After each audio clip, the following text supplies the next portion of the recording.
राम राम जी, सभी दर्शकों को राम राम। मेरा नाम बाबा रामदास है। मेरे साथ आज ब्यालोक भाई जुड़ रहे हैं।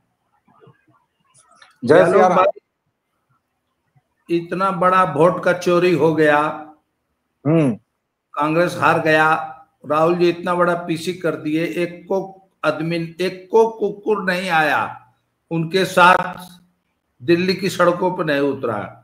उधर साला कुकुर के समर्थन में हजारों आदमी था, तब घेर लिया था इंडिया गेट।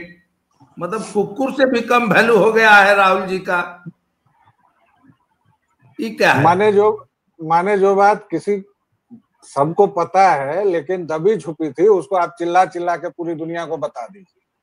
नहीं, कुकुर के समर्थन में ज्यादा आदमी है आज ये मानेंगे नहीं। दिल्ली में कुकुर को लेकर हंगामा कैसे नहीं मानेगा भाई? सुप्रीम कोर्ट उसको पीछे ले रही है। कुछ दिन में आ जाएगा कि भैया सबको शेल्टर होम में रखो, भगाने वगाने जैसा नहीं है, दिल्ली में बनाओ शेल्टर होम। जैसा आंदोलन चल रहा है कुकुर प्रेमी लोगों का, जिसके आप प्रणेता हैं, और एक मजबूत मोर्चा आपने भी संभाल रखा है कुकुर प्रेमी एसोसिएशन की तरफ से। राहुल जी को तो पिंकी दीदी को भी उतारना पड़ा, महुआ मोइत्रा बेहोश हो गई, फिर भी एक कुकुर भी, मतलब महुआ मोइत्रा, देखिए महुआ मोइत्रा को तो आप लोग गलत वहां लेके गए थे। उसका नया नया ब्याह हुआ है जी, हम लोग कहाँ लेके गए थे? भर बेचारी मेहनत की थी। एक बात बताइए, राहुल जी से पूछिए आप लोग ले क्यों गए? थकी हुई थी। हम थोड़े ले गए थे, राहुल जी ले गए थे, उससे पूछिए, हमसे क्या मतलब? नहीं, भाई राहुल जी ले गए। राहुल जी पानी ठूस रहे थे, पानी की बोतल। आप फोटो नहीं देखे हैं? हाँ भाई, जब बेहोश हुई, लहरा के गिरी हैं, तो राहुल जी संभालने हैं, ठूस दिए हैं पानी की बोतल। फिर पिनाकी बिस्तर था कि नहीं? पता नहीं, वो नहीं देखा गया है, वो तो उसको नहीं देखा है लोग। लेकिन खैर, मुद्दा हंसी मजाक के इतर, सचमुच आप देखिए दर्शकों कि कांग्रेस पार्टी की क्या दुर्दशा हो गई है। और ये बात सचमुच, ये पूरी कहावत सत्य चरितार्थ हो गई कि एक कुत्ता भी पूछने नहीं आया। इन लोगों ने बड़ा सा जलसा किया। आप सोचिए, लगभग 200-300 सांसद अगर सड़कों पर उतर जाएं भारत जैसे देश में, भाई जहां सांसद धरती के छोटे मोटे चलते फिरते खुदा मियां तो होते ही है ना, क्यों? मैं गलत तो नहीं कह रहा हूं। अब वैसे 200-300 सांसद उतर गए, मोदी जी वा बेरहम दुष्ट आदमी, तानाशाह आदमी। बस में भी ठूसा तो डीटीसी वाले बस में ठूस दिया, एसी वेसी गद्देदार, बताइए जो वो सब वॉल्वो वॉल्वो होती है उस सब में नहीं ठूसा। और मजे की बात यह है कि कई कांग्रेसी हैंडलर्स, जैसे राजदीप सरदेसाई हो गए, या जैसे वो एक टट्टी है जो बहुत बड़का यूट्यूबर है, या ये हमारे यहाँ का कलंक रवीश कुमार हो गए, इन लोगों ने भर भर के खूब सारा आर्टिकल लिखा। लेकिन अब ये लोग भी कह रहे हैं, कुछ हैंडल से कांग्रेस कार्यकर्ता है, जो मैंने 2-3 नाम लिए, ऐसे कार्यकर्ताओं के हैंडल से आवाज आने लगी है कि भाई ये दांव कहीं उल्टा तो नहीं पड़ जाएगा। क्योंकि जनता तो सचमुच उससे ज्यादा आक्रोश में, आवारा तो कहना ठीक नहीं रहेगा, लेकिन जो परित्यक्त पशु हैं या निराश्रित कहा जाए, तो जो निराश्रित कुकुर हैं उनके लिए तो गजब की, भाई मैं तो घोषित तौर से, देखिए दादा, मैं तो घोषित तौर से द्रोही व्यक्ति हूँ, इसलिए कि मुझे बचपन में काटा है तो मेरे मन में फोबिया है, मैं उसको छुपाता नहीं। लेकिन जो डॉग लवर्स हैं वो रहे भैया, हमसे उनका क्या मतलब, हमको निपटना, गली के 4 कुत्तों को निपटाना, तो वो निपटना भी आता है, सब कुछ आता है, तो हम और कुछ अस्तित्व में रह रहे हैं। लेकिन सचमुच आप लोगों ने तो तूफान खड़ा किया। दिल्ली में तो मुख्यमंत्री जी को बयान देना भारी पड़ गया, जो उन्होंने अति उत्साह दिया था, या फिर जो नगर निगम के कमिश्नर जी ने दे दिया, या फिर नोएडा वाले ने बोल दिया कि हम कर देंगे। से कर देंगे आप? कुकुर को 2-4 दिन में 8 सप्ताह के अंदर आप कैसे रिलोकेट कर देंगे, और क्यों रिलोकेट कर देंगे? खैर वो एक अलग बहस है जिस पर हम लोग बात किए हैं। लेकिन कांग्रेस को सचमुच विचार करना चाहिए कि एक पार्टी के तौर पर, ठीक कि कांग्रेस कहती है कि हमारी लेगेसी है 150 साल की, अगर वो लेगेसी भी है तो वो भी झूठ, छल, कपट, प्रपंच की है, इसलिए उसका मैं ज्यादा लोड नहीं। लेकिन मान लीजिए वैसे तो इंदिरा कांग्रेस है, राइट, और जो इंदिरा कांग्रेस घटते घटते घटते आज सोनिया राहुल कांग्रेस रह गई है, मतलब 20 साल पुरानी पार्टी, जिसको ये लोग जबरदस्ती 150 साल पुरानी सिद्ध करते हैं कि भाई इस पार्टी में सरदार पटेल भी थे, इसी पार्टी में सुभाष चंद्र बोस भी थे, इसी पार्टी में लाल बाल पाल भी थे, इसी पार्टी में जिन्ना भी थे। ऐसा नहीं है दर्शकों, इस बात को एकदम हर एक जगह ठोक पीट के कहा कीजिए कि कांग्रेस वाली ये जो सोनिया राहुल कांग्रेस है, ये अधिक से अधिक 30 साल पुरानी है, 91 की पार्टी है। उससे इंदिरा कांग्रेस थी भाई, इंदिरा ने तो बाकायदा 2 फाड़ किया था ना, तब तो अरे दादा, आपको मैं क्या बता रहा हूं, मैं आपकी मार्फत इस पर मुहर लगवा रहा हूं, जब इंदिरा ने विभाजन किया तब तो कांग्रेस आई बना, कांग्रेस इंदिरा और कांग्रेस एस सिंडिकेट, और कांग्रेस आई, कांग्रेस का जो चुनाव चिन्ह छाप हुआ करता था वो था गाय और बछड़ा। और जब ये विभाजन हुआ उसके बाद, और कहा जाता है, हालांकि भी एक प्रपंच ही है कांग्रेसी झूठों का, कहा जाता है कि इंदिरा गांधी गई देवराय बाबा से आशीर्वाद लेने और उन्होंने ऐसे हाथ उठा दिया, तो कांग्रेस का उस समय से इंदिरा का चुनाव चिन्ह वो पंजा बना। अच्छा, उस समय ये लोग अपने मन से चुनाव चिन्ह वगैरह भी ले लेते थे, आज इन लोगों को चुनावी सूचित वगैरह की याद आई है। मैं वैसे ही देखने लगा, पुरानी फाइलें पलटने लगा, हालांकि मुझे तो याद ही है क्योंकि ये सब घटनाएं तो मेरे एकदम धधकती जवानी वाले दौर में हुई है ना भाई, मन से जो कुकर्म इन लोगों ने शुरू किए, उस समय किशोर था, और फिर 2004 से 2014 तक जो कांग्रेसी कुकर्म हुए हैं, उस समय तो धधकती जवानी थी हमारी। लेकिन मैंने देखा है उस समय के अखबारों की हेडलाइंस देखिए कि सोनिया माइनो, अखबार वाले हिम्मत नहीं करते थे माइनो लिखने के, मैं बोल रहा हूं, Sonia Gandhi appoints Naveen Chawla as CEC. Who the hell was Sonia Gandhi? Who the hell was Antonio Maino? Who the hell was she to appoint? Was she appointing a domestic help? Was she appointing a tuition teacher for Raga or Pinky? Who the hell was she? सीधे रास्ते से भारतीय संविधान की वजह से भारत के तत्कालीन विपक्ष, आज भी भाजपा पर जो कई बार प्रेम उमड़ता है वो इन्हीं सब वजहों से है। कई बार कटु आलोचना करने से जो मैं बच जाता हूं कि भाजपा ने कई अवसरों पर देश के लिए बहुत बड़े बड़े काम किए हैं, तो संवैधानिक फेरे का हवाला देकर एंटोनियो माइनो को सीधे दरवाजे नहीं बनने दिया तो क्या बना भाई? राष्ट्रीय सलाहकार परिषद। ये क्या चीज होती है? भारतीय संविधान में तो इसका कोई उल्लेख नहीं है। क्या होती है राष्ट्रीय सलाहकार परिषद? बताइए, संविधान विशेषज्ञों को बताना चाहिए कि 10 साल तक यह देश किसके हवाले था। चुनाव की शुचिता पर बात करते हैं कांग्रेसी किसी भी चीज पर बात करते हैं, उनके मुंह में सड़ा हुआ जूता कोंच देना चाहिए। कोई कांग्रेसी अगर शुचिता की, न्याय की, धार्मिकता की, समानता की, बंधुत्व की बात करे तो, और ये मैं ऑनलाइन कह रहा हूं, किसी कांग्रेसी को हक नहीं है ये कहने। मुझे एक बात बताइए, मुझे बताइए जी। वोट चुरा लिया, वोट चुरा लिया, वोट चुरा लिया। 3 महीने में पोल खुल जाएगी, बिहार का रिजल्ट अधिकतम 3 महीने में आ जाएगा, हार एकदम निश्चित है या अभी कोई गुंजाइश है? नहीं, अभी तक तो एकदम निश्चित है। आप कोई मिरेकल हो जाए तो पता नहीं, अभी तक तो निश्चित।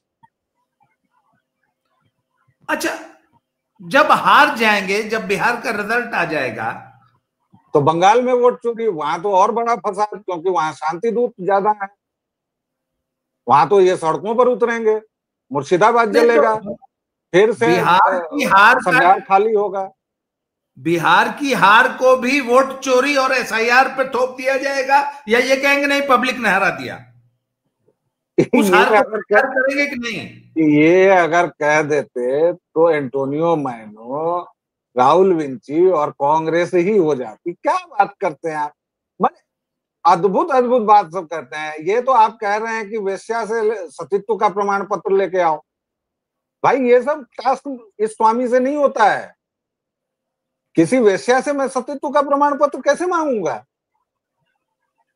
मतलब आप राहुल गांधी से एक्सपेक्ट कर रहे हैं, आपके कहने का मतलब ये कि वो जो इतने सारे चुनाव हारा है वो ये कर ले कि भाई जनता ने उसको लात मार के भगा दिया है, उसको ये समझ नहीं आता है। इसी वोट चोरी में वो 99 पर पहुंचा है, पिछले 2 बार से सबसे ज्यादा।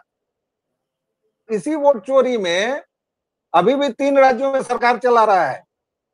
इसी वोट चोरी के दौरान जिस कर्नाटक के जिस सीट की बात, उस कर्नाटक में उसकी सरकार थी जब ये वोट चोरी हुई, और जिस कॉन्स्टिट्यूएंसी की वो बात कर रहे हैं। और दादा एक बात बताइए, राहुल विंची खुद की तरह सबको, आपका जो प्रिय शब्द है चौ से शुरू होता है, वो मैं ऑनलाइन तो नहीं लूंगा नाम उस शब्द का, लेकिन दर्शक श्रोता समझदार हैं, समझ जाएंगे। वो पूरे भारत को अपनी ही तरह समझता है ना।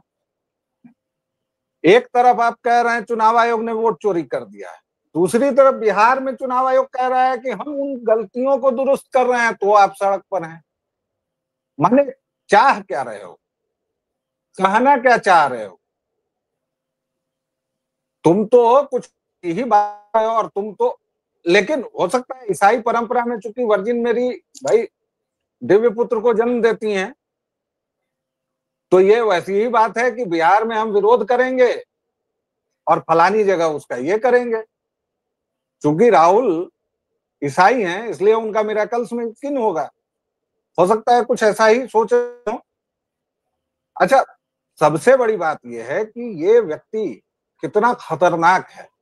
दर्शकों श्रोताओं, हंसी के अलावा सोचिए इस बात को, ये व्यक्ति देश की संस्थाओं पर लगातार प्रहार कर रहा है। किसी एक चुनाव आयुक्त की नहीं है, किसी चुनाव आयोग और किसी एक सरकार की नहीं है। बात पिछले 75 वर्षों में बने बनाए स्थापित चल रहे इस देश के एक ढांचे की है, इस देश संस्थान के एक अंग की है जी। अच्छा, मुझे एक बात बताइए, ये नीतीश कुमार का करिश्मा मैं आज तक समझ नहीं पाया। मैंने सुना है कि औरतें आज भी उनको मतलब आंचल भर भर के वोट कर रही हैं, करेंगी। औरतों के बीच में इस व्यक्ति की लोकप्रियता का कारण क्या है भाई? महिला आप दादा इस तरह के सवाल ना पूछा करें। ये सब कोई चिंटू मिंटू पत्रकार पूछा करे तो अच्छा लगता है। आप लोग भाई उसी धरती से हैं। मेरा बिहार आप जानते हैं लखनऊ तक है। देखिए बिहार क्या था, भी जब वहां 50% 30% साक्षरता की दर है, कृषि अभी भी मुख्य आय का साधन है, 4 करोड़ बिहारी बाहर रहते हैं लात जूता खा के, जैसे तैसे गुजर करके। पार्सल इकोनॉमी, रजिस्ट्री इकोनॉमी और मनी ऑर्डर इकोनॉमी से चलती है दुनिया।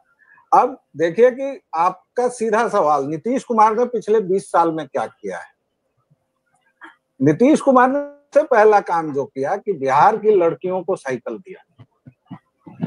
उस समय सबने बहुत मजाक उड़ाया था। जैसे मोदी ने जब शौचालय की बात की, जब उज्ज्वला की बात की, तो बहुत लोग हंसे थे कि देश का प्रधानमंत्री लाल किले से क्या मतलब, समझ में नहीं आया। शौचालय की बात कर रहा है, पहले शौचालय फिर देवालय, पता नहीं। कई लोग, कई उग्र हिंदूवादी के भी। नीतीश कुमार ने जिन बच्चियों को साइकिल दी, उनके बाप दादा ने चलाया, ने चलाया, किसने चलाया नहीं फर्क पड़ता है। वो जो पहली पीढ़ी थी 2005-7 वाली, वो आज कितने साल की होगी? उनकी बेटियां हुई होंगी, उनकी संतानें हुई होंगी। वो पहला वोट बैंक था 50% वाला। अभी जीविका दीदी 1 लाख से ऊपर 10,000, 1 लाख, 1.25 लाख जीविका दीदी हैं। एक जीविका दीदी एक परिवार में 5 वोट। अब आप गिनते जाइए, ये उनका सॉलिड वोट बैंक है। प्लस अभी अभी बिहार एकमात्र राज्य था, शायद कई राज्यों में होगा, बिहार में डोमिसाइल नीति लागू नहीं थी। बिहार इस मामले में बहुत उदार था। अभी शिक्षक भर्ती जो हुई उसमें यूपी के लोग भर भर के आए, बाहर से तो खैर क्या आएंगे, बिहार में यूपी वाले ही आएंगे, दोनों सहोदर भाई हैं। तो अब नीतीश कुमार ने 33% आरक्षण दे दिया, उसमें भी कि केवल बिहारी महिलाएं ही उस कैटेगरी में आएंगी, कहीं की महिला नहीं आएगी। पुलिस बहाली में 33%, पंचायती राज में 75%, और जिस शराबबंदी को मैं पानी पी पी के गरियाता हूं, इसलिए कि 25,000 करोड़ की अवैध इकोनॉमी इसने खड़ी की है 7 वर्षों में, 8 वर्षों में, इसलिए कि बिहार में भी जितनी घटिया दारू आ रही है और जितने लिवर के, किडनी के रोगी हो रहे हैं, उतना देश में कहीं नहीं हो रहा होगा। क्योंकि भाई ऑनलाइन मिल रही है, ऑनलाइन मतलब होम डिलीवरी हो रही है। आप ये सबको पता है, ओपन फैक्ट है, इसमें कहीं शर्माने वरमाने की बात नहीं है। पटना के किसी नाले की उड़ाही होती है तो पता चलता है कि केवल दारू की बोतलें भरी पड़ी हुई हैं उसमें, ठीक है। अब उसमें वो टेट्रा पैक आने लगा है और क्या क्या सब पता नहीं, वो उसको फ्रूटी बोलते हैं यहाँ आजकल, जो स्मगलिंग हो रही है। लेकिन एक तो शराब वो घटिया भी बहुत महंगी मिलती है, तो आमतौर पर वो जो निचला तबका तथाकथित था, मजदूर तबका, वो अब अफोर्ड नहीं कर पा रहा है कि रोजाना वो पी के घर में क्लेश करे। दूसरे, पुलिस का डर भी है कि भाई पुलिस को, अगर पुलिस से बचना है तो ये करना पड़ेगा। ये 4-5 तो मैंने ब्रॉड कैटेगरी आपको महिलाओं की बताई, जिन घरों में क्लेश नहीं हो रहा है, जो महिलाएं पिटाई से बच रही हैं। तो नीतीश कुमार के अलावा वो किसी को क्यों वोट देंगे, मुझे कारण बता दीजिए। वो आरजेडी के सुपुत्र वोट दे दें, चारा चोर के सुपुत्र को, जिसके राज में मतलब महिलाओं की दुर्गति ही दुर्गति थी। अच्छा, एक मिनट, जातीय समीकरण कैसे कैसे बैठ रहा है? मतलब सवर्ण और ओबीसी का ज्यादातर वोट किस तरफ जा रहा है? भाई देखिए, सवर्ण के पास तो मतलब सवर्ण का तो फिक्स है मामला, उसको तो इसीलिए भाजपा भी टेकन फॉर ग्रांटेड लेती है। और मैं ये बहुत जातिगत बात करता नहीं, और मुझे ये बहुत गिजगिजी बात लगती है, लेकिन आपने पूछा है तो पहली और आखिरी बार बता दे रहा हूं। यादव वोट में बहुत बड़ी संख्या में इस बार यादव टूटेंगे। अब वो टूट के जन सुराज में जा रहे हैं, क्योंकि बीजेपी में तो आएंगे नहीं, उनको भी भाई MY समीकरण साधना है। तो आप देखिए कि राजद के जितने डिसग्रंटल्ड या निकाले गए या टिकटार्थी, जिनको पता है कि हमको नहीं मिलेगा, या जितने उसके उखड़े बसे पुनर्वास के इच्छुक नेता हैं, वो सब के सब जनसुराज में पीके के साथ घूम रहे हैं। और यादव वोट इस बार अच्छी खासी संख्या में टूटेगा। इसके अलावा नीतीश कुमार की कोई सोशल इंजीनियरिंग इस बार नहीं है, भाजपा की कोई सोशल इंजीनियरिंग नहीं है। वो लोगों को पता है कि भाई जनता जो है वो स्टेटस को में अभी 5 साल और रहना चाहती है बिहार में। क्योंकि आप मुझे एक बात बताइए, क्यों इस सरकार को डिसमेंटल करेगी, मुझे इसके कारण बताइए। बिहार में उससे क्या हो जाएगा? आप ओबीसी के बन के तर्क दे दीजिए, आप SC ST बन के तर्क दे दीजिए, आप महिला बन के दे दीजिए, आप सवर्ण बन के दे दीजिए। हालांकि वोटिंग तो आरजेडी को भी जाएगा, जनसुराज को भी जाएगा, लेकिन मैं कह रहा हूं कि इस सरकार को जितनी जनता ने वोट दिया है, आप मुझे बताइए क्यों इस सरकार से उसको अरुचि क्यों होगी? भाई देखिए, बिहार में उद्योग धंधे नहीं लगने हैं, तय है, इसलिए कि बिहार को राष्ट्रीय स्तर पर मजदूरों की आपूर्ति का क्षेत्र बना छोड़ दिया गया है। और इस स्थिति को बदलने में न तो बिहारियों की रुचि है, न इसके नेताओं की रुचि है, तो ये चलता रहेगा कि सड़कें मिल ही रही हैं, स्वास्थ्य सेवा सुधर रही है, भाई जो भी लष्टम पष्टम, लेकिन फिर भी सुधर रही है। भ्रष्टाचार पूरे देश की तरह एकदम सर्वव्याप्त है, लेकिन विकल्प में आप मुझे कुछ ऐसा दे दीजिए जो पता चले कि एकदम बहुत महान बदलाव आ जाएगा, तब तो जनता चुनेगी। इसलिए बिहार में कुछ बदलने वाला नहीं है, सब ऐसे ही रहेगा। और मैंने एक बहुत बड़ा ग्राउंड पे चेंज देखा है कि बिहारी अब पेटी जॉब्स, सिर्फ पेटी जॉब्स तक सीमित नहीं है। बिहारी अन्य राज्यों में आके बिजनेस कर रहे हैं और बहुत अच्छा पैसा कमा रहे हैं। नंबर 1, मैं आपको एक सिंपल सा एग्जांपल देता हूं। यहाँ पे हिमाचल में हमने अपने कमरे में, मेरे ये कमरे के पीछे ये जो आप देख रहे हैं ना, ये वो है क्या नाम, वॉलपेपर। 2 लड़के आए, 1 घंटे में 2 कमरे, 2 दीवार पे वॉलपेपर लगा के चले गए, 1500 रुपए ले गए मुझसे। मैंने पूछा कौन जिला हो, मधुबनी के। और आए कब थे? रात को करीब 8:30 बजे। तो मैंने कहा यार सुबह से साला तुम लोग ना इंतजार करवा रहे थे, साला 8:30 बजे अब आए हो तुम लोग। बोलो बाबूजी वहां फलानी जगह काम लगा था, वहां दिन भर काम करके तब आए। ये भैया रात को 8, 8:30 आए, 9:30 पौने 10 चले गए, 1500 रुपए ले गए। दोनों बिहारी थे। बड़ा मोटा पैसा कम। आप जिधर जा रहे हैं, मैं आपको पहले ही बताऊं, क्योंकि ये सब हम लोग बहुत सुनते हैं, हम जो बिहारी भुगतने वाले हैं। अब ऐसा नहीं, बिहार के लोग अब जाके व्यापार, अब वो दिखने लगे हैं, क्योंकि उनके बाबा जो गए थे वो कुली थे, वो मजूर थे, वो पान लगाने वाले थे, लेकिन पान लगाते लगाते उन्होंने बगल की एक दुकान भी खरीद ली। और मुंबई में अगर पांव रखने की जगह दी आपने उनको, तो उन्होंने चौकी की जगह ले ली, और 3 पीढ़ी में उन्होंने उसको एक कमरे में बदल दिया, और वो कमरा अब कहलाता है 5 स्टार होटल। तो अब बिहारियों की तीसरी पीढ़ी चूंकि बाहर फ्लरिश हो रही है, भाई 90 से पलायन जो चालू हुआ वो 2025 तक चालू है।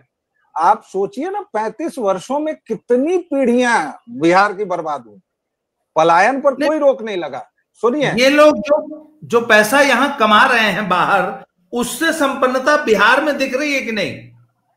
बिल्कुल दिख रही है ना। बिहार के गांवों में आइए, आप बिहार के शहरों में आइए, बिहार के गांवों से अब पानी गायब है, क्योंकि सब जगह कंक्रीट हो रहा है। गांवों तक से पानी गायब है, भूजल नीचे जा रहा है। जितने भी विकास के उपादान हो सकते हैं, टीवी, फ्रिज, ये वो लंद फंद, सब गांव से गांव में, सुदूर इलाकों में मौजूद है। हाँ, स्वास्थ्य व्यवस्था खोजिएगा, नहीं मिलेगी। हो सकता है सड़कें मिलेंगी, अब शिक्षा, हर एक स्कूल मिलेगा, शिक्षक मिलेंगे, सब कुछ है, लेकिन अब की बात प्लीज मत कीजिएगा। ये तीसरी पीढ़ी है बिहार की जो बाहर फ्लरिश हो रही है, उसी के भेजे पैसे से ये भी फ्लरिश हो रही है।